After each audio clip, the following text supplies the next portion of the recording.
Je voudrais, avant tout propos, témoigner ma profonde gratitude au gouvernement de l'île Maurice et à son vaillant peuple pour l'accueil chaleureux et l'hospitalité légendaire qui m'ont été réservés, ainsi qu'à la délégation qui m'accompagne.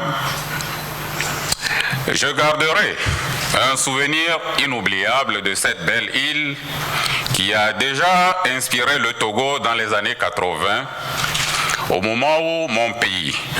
devrait débuter son expérience en matière de la création de zones franches industrielles. J'exprime donc au Premier ministre, au gouvernement et au peuple mauricien mes vives félicitations pour avoir accepté d'abriter cette importante conférence ministérielle africaine sur les économies bleues et le changement climatique. Mes remerciements vont également aux divers partenaires techniques et financiers, notamment à la Banque mondiale, pour le soutien à l'organisation de cette importante rencontre internationale que le Togo salue et souhaite voir aboutir à des résultats concrets. Avant d'aborder le vif de mes propos, permettez-moi de m'acquitter d'un agréable devoir, celui de vous transmettre les cordiales et fraternelles salutations du président de la République togolaise, son Excellence M. Faure Essozimna Gnassingbé, ainsi que celle du gouvernement et du peuple togolais tout entier. Monsieur le Premier ministre, distingués invités, mesdames et messieurs les participants,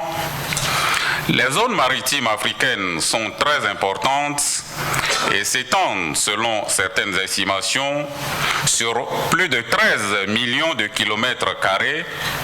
avec d'importantes richesses marines et côtières, susceptibles de contribuer efficacement au développement durable de nos pays. Le golfe de Guinée seul regorge d'énormes richesses halieutiques et minières, ainsi que d'immenses gisements d'hydrocarbures qui en font une grande zone d'intérêt géostratégique et une plaque tournante majeure du commerce international. À titre d'exemple, environ 70% de la production pétrolière et gazière en Afrique subsaharienne est concentrée dans le golfe de Guinée, sans oublier les autres ressources biologiques. Autant d'atouts qui, s'ils sont bien exploités et gérés, représenteront de réelles perspectives de développement économique et permettront de réduire considérablement le taux de pauvreté de nos populations. Cette prise de conscience est sans nul doute à l'origine de l'appropriation du concept de l'économie bleue par nos pays. Depuis l'émergence de ce concept dans l'agenda de la conférence de Rio+20, cette économie est en effet devenue un puissant levier de développement et un catalyseur pour l'orientation vers de nouveaux engagements sur les océans et les mers, avec une visibilité de plus en plus croissante et une importance dans le cadre des objectifs de développement durable ODD. En effet, face aux nombreux défis que posent aujourd'hui les changements climatiques en matière de développement, surtout pour les pays les plus vulnérables que sont les pays les moins avancés, les petits États insulaires en développement et les pays côtiers, il est apparu plus que jamais l'impérieuse nécessité d'inventer de nouveaux modèles de développement. Ces nouveaux modèles de développement, prenant en compte les exigences des sociétés de consommation actuelles, doivent permettre de diversifier, certes, les sources de la richesse en vue d'améliorer la croissance économique, sans pour autant compromettre la capacité des générations futures à répondre elles aussi à leurs besoins. Pour cela, les pays africains, dont 38 ont une façade sur la mer, ont eu à recourir aux potentialités qu'offre l'espace marin afin de développer de nouvelles stratégies permettant de libérer et mieux valoriser les opportunités de l'économie bleue. Le développement économique basé sur la maîtrise des richesses du monde marin doit, à notre sens, privilégier la conservation et le développement durable en partant du principe que des écosystèmes marins sains sont plus productifs et représentent un moyen nécessaire d'assurer des économies durables basées sur la mer. Ce modèle de développement doit également veiller à ce que les petits États insulaires et les États côtiers en développement tirent équitablement parti de leurs ressources marines. Je partage aussi l'idée selon laquelle l'économie bleue est un moyen de promouvoir, entre autres, le développement durable, l'éradication de la pauvreté et la création de moyens de subsistance durable, la réduction des risques de catastrophes dans les régions côtières, ainsi que l'atténuation des émissions de gaz à effet de serre et l'adaptation au changement climatique dans les petits États insulaires en développement et les pays côtiers. Honorable Monsieur le Premier ministre, distingués invités, Mesdames et Messieurs les participants, même si les pays côtiers africains ne sont pas encore suffisamment familiarisés au concept de l'économie bleue, la maîtrise du pouvoir des océans et de leurs opportunités reste un défi majeur de l'Afrique, Et l'Afrique doit saisir les enjeux marins pour réévaluer la trajectoire de son développement à l'aune des grands bouleversements mondiaux en y intégrant tous les paramètres socio-économiques, politiques et environnementaux. L'Afrique a le défi de développement des économies bleues intelligentes. Pour ce faire, elle doit répondre à des questionnements importants tels que: quel mode de financement de nos économies bleues? Quel mode de planification de nos villes? Et quel type de partenariat développer? L'Afrique doit, à cet effet, définir sa propre conception de l'économie bleue, de la prospérité et du progrès, et encourager les approches et les idées novatrices qui amélioreront le bien-être de ses populations et de son environnement. Pour cela, il me semble important que d'énormes investissements doivent être engagés dans le domaine de la recherche et de l'innovation afin de faire face aux principaux défis auxquels sont aujourd'hui confrontés nos différents pays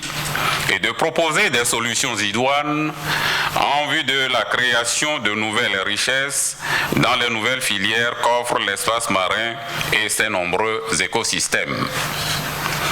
Ces investissements sont si importants que les pouvoirs publics ne peuvent pas les assumer tout seuls. Il nous faut renforcer nos partenariats en nous appuyant sur les mécanismes de coopération déjà existants dans les domaines maritimes. Ces partenariats pourraient déclencher un bond qualitatif du développement économique des pays impliqués, mais aussi permettre des économies d'échelle pour aider les pays vulnérables, dont les pays États insulaires, à exploiter pleinement le potentiel de leurs ressources aquatiques ou marines. Toutefois, les changements climatiques, l'insécurité maritime, dont les trafics de tout genre, trafic d'armes et de drogue, le phénomène de l'érosion côtière, la montée croissante du terrorisme à l'échelle mondiale constituent autant de menaces qui risquent d'entraver l'espoir que suscite l'économie bleue. C'est donc en mutualisant nos expériences, nos moyens et nos efforts que nous arriverons à combattre efficacement ces fléaux. Cette approche de mutualisation des efforts nous renvoie à un des points clés de l'accord de Paris, COP21, qui a mis l'accent sur, je cite, le soutien et la promotion de la coopération régionale et internationale. Honorable Monsieur le Premier ministre, distingués invités, Mesdames et Messieurs, pour sa part, notre pays, le Togo, s'est résolument inscrit dans le cadre stratégique de l'économie bleue. À cet effet, le gouvernement a lancé et mis récemment en œuvre une stratégie dite Stratégie nationale pour la mer et le littoral. Elle vise à renforcer la sûreté et la sécurité maritime, promouvoir les opportunités d'emploi et de partenariat public-privé, moderniser le tourisme maritime, développer l'économie bleue et gérer durablement l'environnement marin. Des secteurs prioritaires ayant déjà fait l'objet d'une revue préliminaire ont été sélectionnés. Il s'agit par exemple des secteurs de la pêche et de l'aquaculture, du tourisme et des transports maritimes, des énergies renouvelables et j'en passe, dont la finalité est de prendre en compte de manière intégrée les dimensions économiques, sociales et environnementales du développement. Notre stratégie nationale est élaborée en phase, aussi bien avec les 17 objectifs du développement durable ODD, qu'avec l'agenda 2063 de l'Union africaine auquel le Togo a pleinement adhéré. La mise en cohérence de cette stratégie au niveau global, régional, national et local permettra d'augmenter l'efficacité de la mise en œuvre des objectifs du développement durable afin d'éradiquer la pauvreté, conserver et exploiter de manière durable les océans, les mers et les ressources marines. Le Togo, qui ambitionne de devenir un véritable hub transportuaire dans la sous-région ouest africaine, n'a pas hésité à mettre les moyens. Cette vision portée par le président de la République et mise en œuvre par le gouvernement dans une approche de partenariat public-privé a abouti à une profonde modernisation de la logistique portuaire ces dernières années, le tout adossé à une gouvernance maritime renforcée et rénovée par la création de l'action de l'État en mer. Aujourd'hui, le port autonome de Lomé, d'ailleurs naturellement le seul port en eau profonde dans le golfe de Guinée, accueille déjà de grands navires de dernière génération et de ce fait constitue une plateforme de transbordement vers les autres ports de la sous-région. Honorable Monsieur le Premier ministre, Mesdames et Messieurs, il nous faut une Afrique prospère fondée sur une croissance inclusive et un développement durable. Pour y parvenir, nous devons renforcer la coordination et la coopération, particulièrement dans le domaine des affaires maritimes. C'est pourquoi je salue la tenue de la présente rencontre ministérielle qui vient à point nommé et qui va consolider les bases d'une coopération durable entre les États africains, les différents partenaires en développement, le secteur privé et les instances financières internationales. Aussi, dans le cadre d'un dialogue public-privé sur le développement de cette nouvelle forme d'économie, nous paraît-il essentiel de définir une plateforme de collaboration entre la recherche et l'industrie, puis d'encourager et renforcer les partenariats publics-privés en vue de promouvoir les investissements dans la recherche, la technologie, l'innovation, les connaissances et les compétences en la matière. L'amélioration de la sécurité maritime,